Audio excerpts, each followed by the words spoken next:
Hawkins used to think the most heart-pounding moment in his life was hearing a lion's roar 10 meters from his ranger outpost. That was until one afternoon, when he saw it, a full-grown rhinoceros, lying alone on the edge of a marsh. No visible wounds, no blood, but unable to stand, and its belly swollen in an unnatural way, swollen like something inside was expanding. Not pregnancy. Hawkins was certain this was a male. So what was causing the distension? Like a drum filled to the brink under the late sun? The wind stilled. The marsh was thick with the stench of bird droppings, algae, and something acrid, something that smelled like death. The rhino opened its eyes as Hawkins approached. No growl, no movement, just one look, silent, sorrowful, as if it too was waiting for the end. He knelt beside it, placed a hand on its belly. Hot. Very hot. Beneath the thick skin were irregular, chaotic movements. Hawkins had some wildlife rescue training, but nothing prepared him for something this bizarre. No radio signal, no cell service. He had only a first aid kit, a survival knife, and one decision: intervene or let fate win. He chose to intervene. He made a small incision below the belly. Yellow fluid burst forth, reeking of something alien. Hawkins held his breath and widened the cut. Inside was something strange, soft, damp, wrapped in a translucent membrane. He reached in, pulled out a small creature, a rhino calf. No fur, barely the size of a beagle, but still breathing. The adult rhino panted.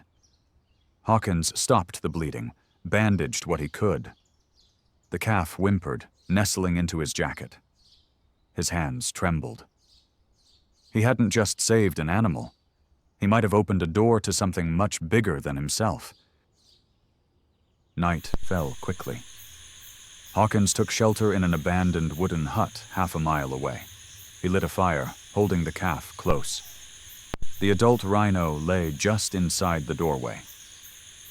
At midnight, footsteps, not animal, too light, too deliberate. Hawkins froze. A shadow passed the doorframe, then vanished. No voice, no flashlight, just silence, sharp as a blade. By morning, he found boot prints beneath the mud. Straight lines, intentional, and more than one set. As the sun rose, the adult rhino tried to stand. Hawkins supported it with his entire body. It took 3 tries before it rose. The calf stumbled behind, still glued to his side. They headed toward the ranger base, but were stopped halfway by a man in old protective gear, holding a tranquilizer gun. "We're here to retrieve the prototype," the man said flatly. "The calf is a genetically modified specimen. It doesn't belong in the wild." Hawkins stood in front of them. "It belongs in the wild if it knows how to love, and it does." The man froze. He raised his gun, but the adult rhino stepped forward, towering and calm. It didn't charge, didn't snarl, just stared. Like a mountain, the man didn't shoot. He backed away, then disappeared into the trees. 2 weeks later, Hawkins left the station for a new assignment in the highlands. Before departing, he returned to the same marsh.